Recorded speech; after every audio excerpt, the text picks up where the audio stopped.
Mesdames et messieurs, mes chers amis, 2024 aura été l'année de mon élection suite à la dissolution. Elle a été intense, tant par l'actualité politique que par la nécessité de répondre à vos attentes. Intense lorsqu'en mars, le Congrès a voté l'inscription à la liberté de recourir à l'IVG dans notre Constitution. Intense lorsqu'en juin, le président de la République a décidé de dissoudre l'Assemblée nationale. Cette dissolution a été un véritable Big Bang décidé par un seul homme, Emmanuel Macron. Intense encore très récemment lors du vote de la motion de censure, ayant pour but de renverser le gouvernement de Michel Barnier. Cette motion de censure a plongé notre pays dans l'instabilité. Ces trois faits politiques majeurs, marquants pour moi, m'ont fait prendre conscience que la politique était loin d'être un long fleuve tranquille.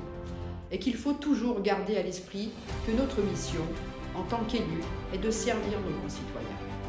Depuis la dissolution, j'ai déposé et co-signé de nombreuses propositions de loi et j'ai posé plusieurs questions au gouvernement portant sur vos problématiques du quotidien, comme la sécurité, le pouvoir d'achat, l'immigration, les retraites, la santé, les AESH, les agriculteurs, l'éducation, le logement et tant d'autres. Dès la rentrée parlementaire, je me suis rendue auprès de mes concitoyens en difficulté. Lors des premières permanences parlementaires dans le Pilat, lors de l'épisode Cévenol, où je les ai écoutés et fait remonter leurs besoins à toutes les parties prenantes concernées.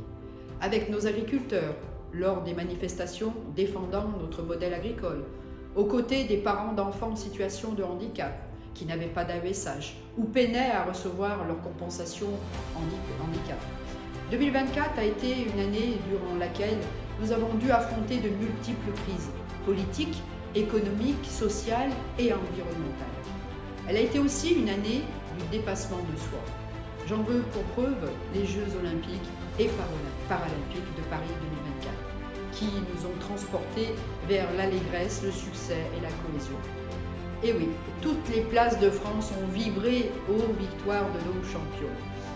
Inspirons-nous de ces instants olympiques pour aborder cette année 2025 dans la concorde nationale et surtout dans la détermination à réussir pour la France. Ensemble, nous pouvons parvenir à surmonter cette spirale infernale de crise. Ensemble, nous pouvons relever tous ces défis. Faisons de 2025 une année placée sous le signe de l'espérance et du progrès. J'ai la conviction profonde que nous parviendrons à bousculer les certitudes et à construire un avenir meilleur pour nous, mais aussi pour nos enfants et petits-enfants. Mes chers amis, en cette fin d'année, je tiens à vous remercier pour votre confiance et pour tous ces moments merveilleux que nous avons passés ensemble. Je vous souhaite d'excellentes fêtes et une très bonne année 2025.